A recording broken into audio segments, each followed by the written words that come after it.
మాణిక్య వీణాముఫలాలయంతీం మదాలసాం మంజుల వాగ్విలాసం మహేంద్ర నీలచ్యుతి కోమలాంగీం మాతంగ కన్యాం మనసా స్మరామి. అటు అఖిలాండ కోటి బ్రహ్మాండ నాయకుడి వెంకటేశ్వర స్వామి నవరాత్రి బ్రహ్మోత్సవాలతో పాటు ఈ శరన్నవరాత్రి ఉత్సవాలు, అమ్మవారి నవరాత్రి ఉత్సవాలు కూడా ప్రారంభమయ్యాయి. అమ్మవారిది అయ్యవారిది రెండు బ్రహ్మోత్సవాలు, నవరాత్రి ఉత్సవాలు దర్శించడం మన పూర్వజన్మ సుకృతం. ఆ అమ్మవారి నవరాత్రి ఉత్సవాలలో భాగంగా ఓరుగల్లు నుండి భద్రకాళి అమ్మవారి నవరాత్రి ఉత్సవాలలో భాగంగా అభిషేక కార్యక్రమం జరుగుతోంది.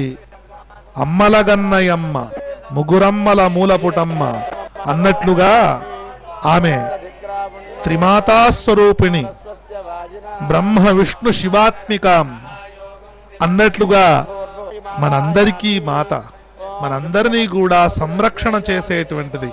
అమ్మ అనేటువంటి శబ్దంలోనే ఉంది ఆశ్రయించినటువంటి వారిని అనుగ్రహించడం. కనుక మొట్టమొదలు పరమాత్మ అనుగ్రహం కలగాలంటే అమ్మ అనుగ్రహం కలగాలట. అమ్మ అనుగ్రహం కలిగితే చాలు. మనం ఎన్ని దోషాలు చేసినా తప్పులు చేసినా తన హృదయంలో పెట్టుకొని నా పిల్లవాడు కదా ఆయనను అనుగ్రహించండి అని అంటుందట అమ్మ.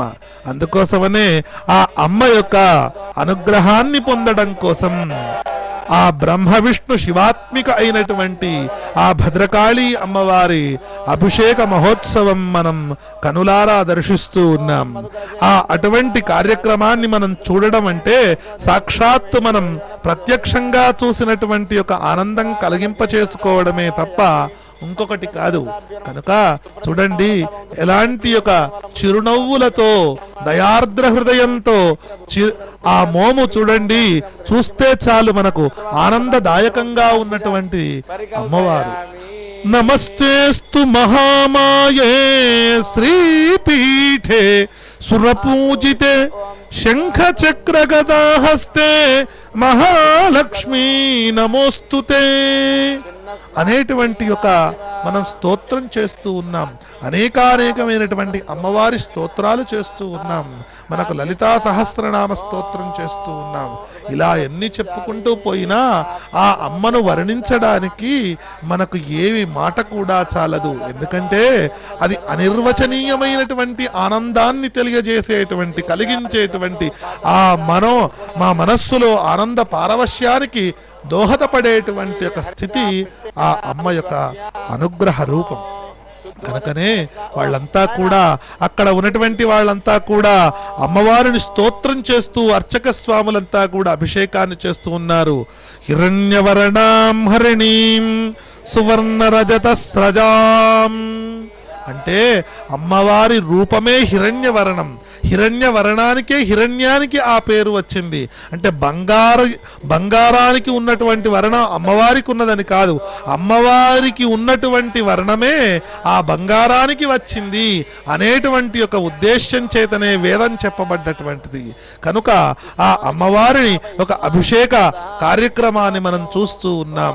ఇటువంటి ఒక అభిషేకం అంటే మనకు పంచ అమృత అభిషేకం. ఆ పాల చేత అభిషేకం చేస్తున్నాడు. అంటే పాలతోటి అభిషేకం చేయడం ఎందుకయ్యా అంటే మనకు క్షీర సాగర కన్యక అని చెప్పి మనకు శాస్త్రం చెబుతోంది. ఆ క్షీరాబ్ది అనగా ఆ పాల సంద్రంలో ఉద్భవించినటువంటి అమ్మవారు కనుక ఆ పాల చేత అభిషేకం చేస్తే చాలా సంతోషిస్తుందట. అంతేకాకుండా పంచగవ్యములు అంటారు. గో సంబంధమైనటువంటి 5 కూడా చాలా లక్ష్మీ స్వరూపమట. అందుకోసమనే గోమాతను పూజిస్తే సకల దేవతలను ఆరాధించినట్లే, సకల దేవతలను పూజించినట్లే ఆ యొక్క క్షీరములు, ఆ క్షీరం నుండి విశేషమైనటువంటిది ఆ యొక్క పెరుగు, దది అంటారు. దధిగ్రావృన్నో అకారుషం అని చెప్పిన వేదం చెప్పినట్లుగా ఆ పెరుగు చేత అభిషేకం చేయించడం. ఇలా ఎందుకు చేయడం అయ్యా అంటే మనం ఎప్పుడూ కూడా అమ్మవారిని మనం నిత్యం నిత్యం ఆరాధన చేస్తూ ఉంటాం. ఈ పంచ అమృతము చేత అమ్మవారికి ఎప్పుడైతే అభిషేకం చేస్తామో ఆ అభిషేకం ఈ పాల చేత, పెరుగు చేత, ఆవు నెయ్యి చేత, అలాగే తేనె చేత మనకు అభిషేకం చేయించడం వలన మనకు అమ్మవారి యొక్క రూపంలో ఇంకా అద్భుతమైనటువంటి కాంతి కలుగుతుంది.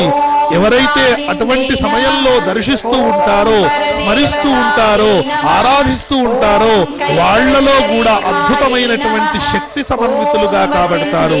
అమ్మవారిని ఒక్కసారి తీక్షణంగా ఆ చూసినటువంటి చూపు చాలు, తదేకంగా చూసినటువంటి చూపు చాలు మనలో ఉన్నటువంటి, అందుకోసమనే ఆ చూపులో ఉన్నది మాధుర్యము, ఆ చూపులో ఉన్నటువంటిది అమృతత్వము, ఆ చూపులో ఉన్నటువంటిది ఐశ్వర్యతత్వము. కనుక అమ్మవారిని చూస్తూ అమ్మా నీ అనుగ్రహానికి మమ్మల్ని పాత్రులను చెయ్యవమ్మా అంటూ ఆ యొక్క చిరునవ్వుతో కూడుకున్నటువంటి ఆ అమ్మవారిని దర్శిస్తూ ఇప్పటి వరకు మనం ఆవు పాల చేత అభిషేకం చేయించడం జరిగింది. అలాగే పెరుగు చేత చేశారు. ఇప్పుడు నెయ్యి, ఆవు నెయ్యి చేత అభిషేకం జరుగుతూ ఉంది. ఎందుకంటే ఈ నెయ్యి ఏమిటంటే ఆయుష్ వృద్ధి కలిగిస్తుందట. అందుకోసమనే మనం హోమాలు చేసేటప్పుడు ఈ ఆవు నెయ్యి వాడుతూ ఉంటారు. ఈ ఆవు నెయ్యితో ఏం కలుగుతుంది అంటే ఆయుష్ వృద్ధి జరుగుతుందట, ఐశ్వర్య వృద్ధి కలుగుతుందట. పాల చేత ఐశ్వర్య వృద్ధి, మనకు నెయ్యి చేత ఆయుష్ వృద్ధి, పెరుగు చేత మనలో జ్ఞాన వృద్ధి. ఇలా మనకు ఒక్కొక్కటి చెప్పుకుంటూ పోతుంటే శాస్త్రం చెప్పినటువంటి విధంగా మనం తెలుపుకుంటూ పోతూ ఉన్న కొద్దీ అద్భుతమైనటువంటి ఆ రూపము, అమ్మవారి రూపము సాక్షాత్తు మన హృదయంలో నిక్షిప్తం చేసుకొని ఆ ఆనందించేటువంటి రూపము ఆ అమ్మవారి రూపం. అందుకోసమనే వేదం చెబుతోంది, జాత వేదసేసు నువామ సోమ మరాతీయతో నిదహాతి వేదః సన పరుష దుర్గాడి విశ్వానావేద సింధుందురితాత్యగ్నిః అని మనకు వేదం చెబుతోంది. వేదం చెప్పినట్లుగానే అమ్మవారి మనలో ఉన్నటువంటి దురితములన్నింటినీ కూడా తొలగించి వేస్తుంది, దోషాలన్నింటినీ కూడా తొలగించి వేస్తుంది. ఆనాడు లోకకంటకుడైనటువంటి మహిషాసురుణ్ణి సంహరించడానికి ఎంతైతే శక్తి సమన్వితరాలుగా అయిందో, లోకాన్ని కాపాడిందో, అటువంటి ఒక శక్తి సమన్వితులను మనలో కూడా ఉన్నటువంటి సకల దురితములను తొలగించి వేస్తుంది, సకల రాక్షసత్వాన్ని తొలగించి వేస్తుంది, సకలమైనటువంటి జ్ఞానవృద్ధిని కలిగిస్తుంది. అందుకోసమనే అమ్మను ఆశ్రయించడం అంటే మనం జ్ఞానాన్ని ఆశ్రయించినట్లే, శక్తిని ఆశ్రయించినట్లే, భక్తిని ఆశ్రయించినట్లే, ముక్తిని ఆశ్రయించినట్లే. కనుక మనకు ఈ జన్మలో ఉన్నటువంటి సకల దోషాలను తొలగించి వేస్తూ హృదయాలన్నిటినీ కూడా ఆనందంతో నింపడం కోసమే అమ్మవారికి ఇటువంటి కార్యక్రమాలను చేయడం, చూడడం, స్మరించడం జరుగుతూ ఉంటుంది. చూడండి, ఆమె దివ్య మంగళమైనటువంటి రూపము. అందరూ అక్కడికి వెళ్ళి దర్శించలేరు, అందరూ అక్కడికి వెళ్ళి చూడలేరు. ఈ మనోనేత్రముల చేత, ఈ యొక్క చర్మచక్షుల చేత అమ్మ ప్రసాదించినటువంటి దివ్య జ్ఞానము చేత ఆ అమ్మవారి రూపం చూస్తూ ఉన్నాం. చూడండి, పసుపు చేత, ఆ పసుపు అంటే అమ్మవారికి తేనె చేత, ఇవన్నీ కూడా అమ్మవారికి చాలా ఇష్టమట. ఆ తేనె అంటే ఏమిటి? అమృత తత్వము. ఆ అమృతము క్షీరాప్తిలో ఉదయించినప్పుడు అమృతం పుట్టింది. ఆ అమృతమంతా కూడా దేవతలందరికీ కూడా పంచడం జరిగింది. ఆనాడు అమ్మా నీవు ఉద్భవించినటువంటి సమయంలో అమృతం ఉద్భవించింది. మరి అటువంటి అమృతాన్ని మా హృదయాలకు ఒలికింప చేయవమ్మా అంటూ ఒక్కసారి మనం అమ్మవారిని గనుక తదేకంగా చూసి అమ్మవారిని ప్రార్థించినట్టయితే అమృతమయ రూపిణి, అమృత తత్వ తేజో విరాజితైనటువంటి ఆ జగన్మాత, ఆ మహాలక్ష్మీ స్వరూపము, త్రిమాతా స్వరూపము, అటువంటి ఆ రూపాన్ని చూస్తూ అమ్మను ఆశ్రయిస్తే అద్భుతమైనటువంటి ఆనందదాయకమైనటువంటి ఆ రూపాన్ని మనం చూస్తూ ఉన్నాము. ఆ అర్చక స్వాముల వారు ఆ అమ్మవారికి అభిషేకం చేస్తూ ఇంకా ఆంతరింగకమైనటువంటి కొన్ని విషయాలన్నీ కూడా అమ్మవారికి అనేకమైనటువంటి యొక్క అభిషేకాలతో విరాజిల్లింప చేస్తూ ఉన్నారు. ఎందుకంటే సకలమైనటువంటి శర్కర, మనకు శర్కర కూడా మనకు ఈ పంచామృతంలో ఒక కనుక ఆ పంచామృతంలో ఉన్నటువంటి ఆ శర్కర స్నపనం ఏదైతే ఉందో మన హృదయాలన్నింటికీ కూడా మనకున్నటువంటి దోషాలన్నింటి కూడా తొలగించి వేయడం కోసమే ఈ శర్కర స్నపనం అంటారు. ఆ శర్కర స్నపనం చేస్తూ ఉంటే మనకున్నటువంటి చేదు తత్వం అంతా కూడా, దోషత్వం అనేటువంటి చేదుతనాన్నంతా కూడా తొలగించి వేసి ఆ అమృతతత్వమైనటువంటి శర్కరాత్వాన్ని మనకు కలిగింపచేస్తుంది. ఈ దేవీ నవరాత్రులలో ఎవరైతే నిష్టగా కంకణధారులై దేవి నామాన్ని, మహాలక్ష్మీ నామాన్ని, ఆ దుర్గా నామాన్ని, చండీ నామాన్ని ఎవరైతే ఉచ్చరిస్తూ ఉంటారో వాళ్ళందరికీ కూడా ఉన్నటువంటి, ఇప్పుడే కాదు రాబోయేటువంటి ఒక సమయంలో ఆకస్మికమైనటువంటి ప్రమాదముల నుండి గాని, ఆకస్మికమైనటువంటి దోషముల నుండి గాని, ఆకస్మికమైనటువంటి ఆటంకముల నుండి గాని తొలగింప చేస్తూ ఆ అమ్మవారు సదా రక్షకురాలై మన యందు ఉండి మనం నడిపింప చేస్తూ ఉంది. అందుకోసమనే అమ్మ అనుగ్రహం ఉంటేనట, అమ్మ దయ ఉంటేనట అన్నీ ఉన్నట్లే అంటారు. అందుకోసమనే ఆ అమ్మను అనుగ్రహం కోసం మనం ఆరాధిస్తూ ఉండాలి. ముఖ్యంగా ఈ శరన్నవరాత్రులలో ఎవరైతే ఆరాధిస్తారో వాళ్లకు 1000 యాగములు చేసినటువంటి శక్తి కలుగుతుందట, 1000 యజ్ఞములు చేసినటువంటి శక్తి కలుగుతుందట. అందుకోసమనే పసుపు చేత, కుంకుమ చేత, సుగంధ ద్రవ్యముల చేత, పాల చేత, పెరుగు చేత, నెయ్యి చేత, తేనె చేత, ఇలా పళ్ళ రసాల చేత అమ్మవారికి అభిషేకం చేయడం జరుగుతూ ఉంది. అంతేకాదు ఇందులో మనకు ప్రకృతి తత్వం కూడా నిండి ఉన్నది. అమ్మా ఓ ప్రకృతి మాత, నీవు ప్రసాదించినటువంటి ద్రవ్యములే తప్ప మాకు ఎక్కడివమ్మా ఇవి, అందుకోసమే నీవు ప్రసాదించినటువంటి ఈ ద్రవ్యాలను నీకే సమర్పణ చేస్తూ ఉన్నావు. చిరు భక్తితో స్వీకరించవమ్మా, మమ్మల్ని అనుగ్రహించవమ్మా, ఈ ప్రకృతిని ఎప్పుడు సమతౌల్యంగా ఉండేటట్టు చూడవమ్మా, వర్షాలు సరిగా కురిసేటట్టు చూడవమ్మా, పాడి పంటల చేత ఈ దేశం సుభిక్షంగా ఉండేటట్టు చూడవమ్మా అంటూ ఆ అమ్మవారికి నిదర్శనంగా ఈ యొక్క పాల చేత, పెరుగు చేత, ఆ యొక్క కొబ్బరి నీళ్ల చేత అభిషేకం చేస్తూ ఉన్నారు.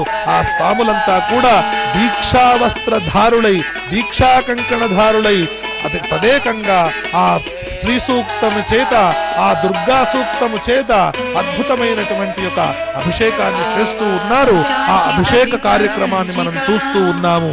ఎందుకంటే అమ్మను వర్ణించడానికి మనకు సాధ్యము కాదు. ఆ స్వామిని వర్ణించాలన్నా, అయ్యవారిని వర్ణించాలన్నా, అమ్మవారిని వర్ణించాలన్నా ఈ నాలిక సరిపోదు. అందుకోసమనే అమ్మ శక్తి ఉంటే, అమ్మ శక్తి స్వరూపిణి కనుక ఆ శక్తి తత్వం, అందుకోసమనే నీలో శక్తి ఉందా అంటారు. శక్తి ఉందా, శక్తి ఉందా అంటే, శక్తి అంటే ఎవరయ్యా?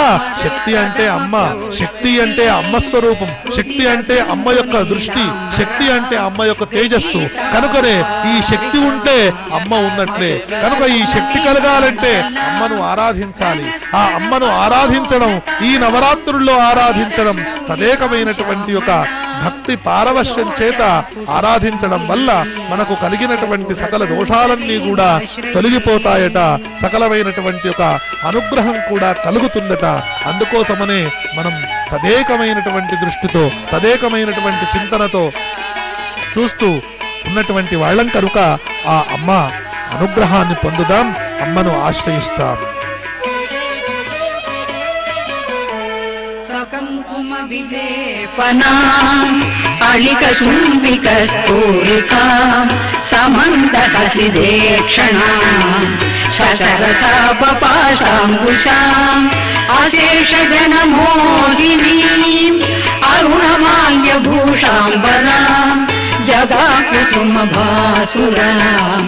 జపవితౌ స్మరేదంబికాం పురందర పురంద్రికా శిఖురవంద శైరంద్రికాం పితామహ పతివ్రత పటుపటీరసర్చారదాం ముకుందరమణీమణి లతలంక్రియాకారిణీ భజామి భువనాంబికా సురవతూటికా చేతికా.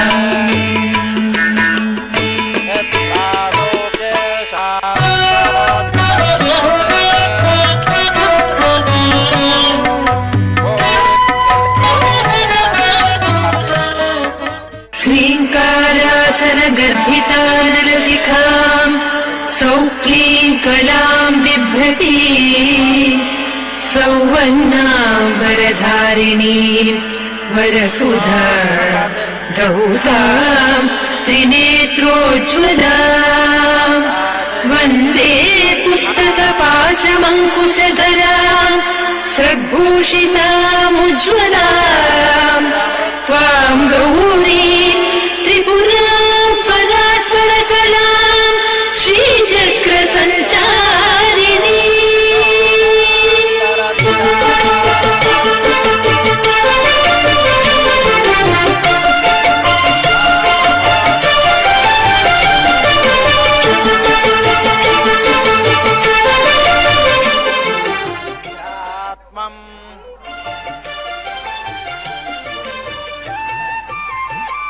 ఆ అద్భుతమైనటువంటి అమ్మవారి అభిషేకం వరంగల్ నుండి మనం భద్రకాళి అమ్మవారి అభిషేకాన్ని మనం ప్రత్యక్షంగా చూస్తూ ఉన్నాం.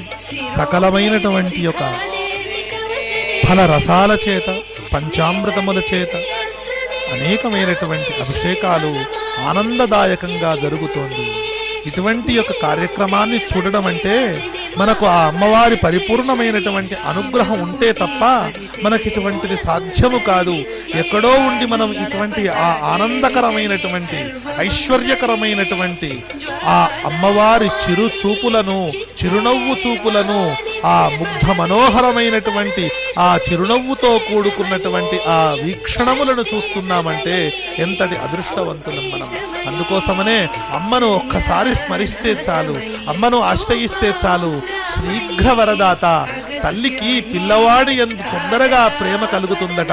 అటువంటి ప్రేమ మనమై కలిగితే చాలు, మనకున్నటువంటి సకల దోషాలన్నీ కూడా నివారణ అవుతాయి. అందుకోసం నేను ప్రార్థిద్దాం. శ్రీమన్మహాశక్తిమూర్తి మహాదేవి లోకేశ్వరీ దివ్య సంపత్కరి ఏమి నా భాగ్యమున్వోహో జగన్మాతృదేవి. సూర్యుండు చంద్రుండు నీ నేత్రముల్ ధాత్రి, నీ పాద పద్మంబు సర్వ ప్రసన్నమై నీవే సమస్తానికాధారమై వెల్గుచున్నావు. మాం పాహి లక్ష్మీమహి, మాం పాహి మాహేశ్వరీ. అల్లదే అల్లదే బ్రహ్మాదులే తల్లి నీ భక్తులై బంటులై సేవించుచున్నారు, కీర్తించుచున్నారు. మహేంద్రాది దిక్పాలకులు నీ ఆర్తి ఆలించి పాలించుచున్నారు. వేదంబులే వృత్తివంతంబులై ఆకాశమే తారక వర్షంబు వర్షింపగా నిను గొల్వమేనెంత వాడల్. మహాకాళి నమస్తే నమస్తే నమస్తే నమః అంటూ ఎప్పుడైతే ఈ హృదయంలో అమ్మవారిని నిక్షిప్తం చేసుకొని ఆమెను ఆరాధిస్తూ ఉంటామో, ఆశ్రయిస్తూ ఉంటామో, ప్రార్థిస్తూ ఉంటామో, అప్పుడు అమ్మవారి యొక్క అనుగ్రహం ఎల్లవేళలా మనకు ఛత్రఛాయలాగా, వృక్షఛాయలాగా, నీడలాగా అమ్మవారి యొక్క అనుగ్రహం మనను వెంట ఉంటూ మనకున్నటువంటి సకలమైనటువంటి దోషాలను, పాపములను హరించి వేసి ఐశ్వర్యవంతులుగా, జ్ఞానవంతులుగా, కీర్తివంతులుగా, జ్ఞానవంతులైనటువంటి ఈ పుత్రులుగా తయారు చేస్తుంది. అందుకోసమనే ఆ అమ్మవారి నవరాత్ర ఉత్సవాలలో భాగంగా అమ్మవారిని ఆశ్రయించాలి. అందుకోసమనే ఓం దుర్గా మాతాయి నమః, ఓం దుం దుర్గా మాతాయి నమః అనేటువంటి నామాన్ని ఉచ్చరిస్తే చాలట. ఎందుకంటే దురితములన్నీ కూడా తొలగించి వేసేటువంటి స్థితి ఆ దుర్గా అనేటువంటి నామంలో ఉన్నది. దోషం, దురితములు అంటే పాపములు, దోషములు, సంకటములు, ప్రమాదములు, ఆటంకములు ఇవన్నిటినీ కూడా తొలగించి వేసేటువంటి శక్తి అమ్మవారికి ఉన్నది కనుక ఆ అమ్మవారిని ఆశ్రయించాలి. చూడండి, అక్కడ నుండి ఆ దివ్యమైనటువంటి ఆ వీక్షణములు చూస్తే చాలు. నిజంగా అక్కడే మనం ఆ అందులో ఉండేటువంటి సౌందర్యాన్ని చూస్తూ ఉన్నాం. అటువంటి సౌందర్యం మనకెక్కడా కనిపించదు.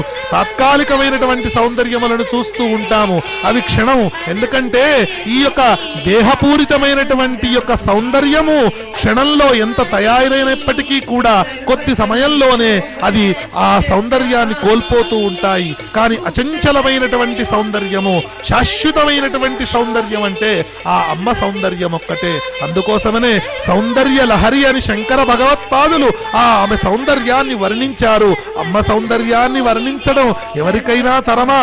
అందుకోసమనే అమ్మా నీ అనుగ్రహానికి కావాలమ్మా. చూడండి, రకరకాలైనటువంటి వివిధములైనటువంటి యొక్క ద్రవ్యముల మిశ్రమము చేత అమ్మవారికి అభిషేకం చేయిస్తూ ఉన్నారు అర్చక స్వాముల వారంతా కూడా. ఎందుకంటే ఎన్ని రకాలైనటువంటి మనం సంవత్సరం కొద్దీ ప్రతినిత్యం ఆరాధిస్తూ ఉంటాం, ఆరాధన చేస్తూ ఉంటాం. ఇటువంటి విశేషమైనటువంటి సమయంలో కనుక విశేష పూజలు చేయడం ద్వారా అమ్మ మూర్తికి తేజస్సు పెరుగుతుంది, చేసినటువంటి వారికి తేజస్సు పెరుగుతుంది, చూసినటువంటి వారికి తేజస్సు పెరుగుతుంది. లోక కళ్యాణం కోసం చేసేటువంటి ప్రక్రియనే తప్ప అమ్మవారికి మనం అందించడానికి మనం ఏమివ్వగలుగుతాము? అందుకోసమనే అమ్మవారు ఇచ్చినటువంటి ఈ ద్రవ్యాలను అమ్మవారికే సమర్పణ చేస్తూ ఉన్నారు. ఆ మహాలక్ష్మీ స్వరూపంగా, అష్టలక్ష్మీ స్వరూపంగా, నవదుర్గల స్వరూపంగా ఈ అమ్మవారిని ఆరాధించడం వలన మన ఇంట్లో ఉన్నటువంటి సకల దోషములన్నీ కూడా తొలగిపోయి ఒక్కసారి ఆ అమ్మను మనసారా ప్రార్థిస్తే చాలు, మన ఇంట్లో ఉన్నటువంటి సకలమైనటువంటి యొక్క దురితములు, మన కుటుంబంలో ఉన్నటువంటి సమస్యలు ఇవన్నీ కూడా తొలగిపోతాయి. శ్రీచక్ర స్వరూపిణిలాగా ఎవరైతే ఆరాధిస్తారో ఆ శ్రీచక్ర స్వరూపిణిలాగా ఉన్నటువంటి అమ్మవారిని ఎవరైతే ఆరాధిస్తారో మనకున్నటువంటి సకల జాతక దోషములు గాని, వాస్తుపరమైనటువంటి దోషములు గాని అన్నీ కూడా తొలగిపోతాయని మనకు శాస్త్రం చెబుతోంది. అందుకోసమనే ముక్కోటి దేవతలంతా కూడా నిలయంగా ఉంటారట ఆ శ్రీచక్రంలో. అటువంటి ఆ ముక్కోటి దేవతలంతా ఈ నవరాత్రి ఉత్సవాల్లో, అలాగే వెంకటేశ్వర స్వామి ఉత్సవాలకు ఏ విధంగానైతే వచ్చారో అమ్మవారి ఉత్సవాలకు కూడా అమ్మా నీ యొక్క అద్భుతమైనటువంటి ఈ నవరాత్రి ఉత్సవాలలో మేము పాలు పంచుకుంటామన్న అమ్మ అంటూ వాళ్ళు నవగ్రహాలు గాని, ఆ అధిదేవతలు, ప్రత్యధి దేవతలు, ముక్కోటి దేవతలంతా కూడా వచ్చి ఈ యొక్క అభిషేకంలో నవరాత్రి ఉత్సవాల్లో పాల్గొంటూ ఉన్నారు. ఆ యొక్క అమ్మవారికి చేసేటువంటి యొక్క ప్రతి యొక్క సేవలో పాల్గొంటూ మనకు ఈ మానవ జన్మ వచ్చినందుకు, జన్మానాం నరజన్మ దుర్లభం కనుక ఈ మానవ జన్మ వచ్చినందుకు అనుక్షణం కూడా మనలో శక్తి కూడా తొలగిపోతూ ఉంటుంది. ఆ శక్తిని మనకు పునరు ఉత్పత్తి కలగాలంటే దైవ ఆశ్రయం కలగాలి, దైవ అనుగ్రహం కలగాలి. కనుక ఆ అమ్మవారి యొక్క పరిపూర్ణ అనుగ్రహాన్ని పొందడం కోసం ఈ అద్భుతమైన అభిషేకాన్ని చూసాము. మన జన్మ ధన్యమైంది. ఓం నమో భద్రకాళ్యై నమః.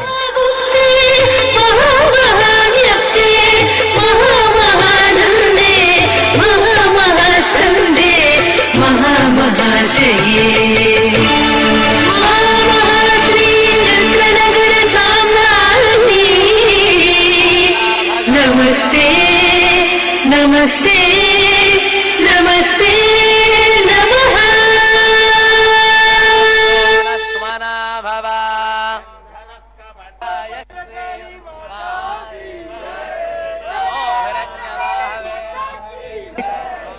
తెలిపేవాళ్ళు.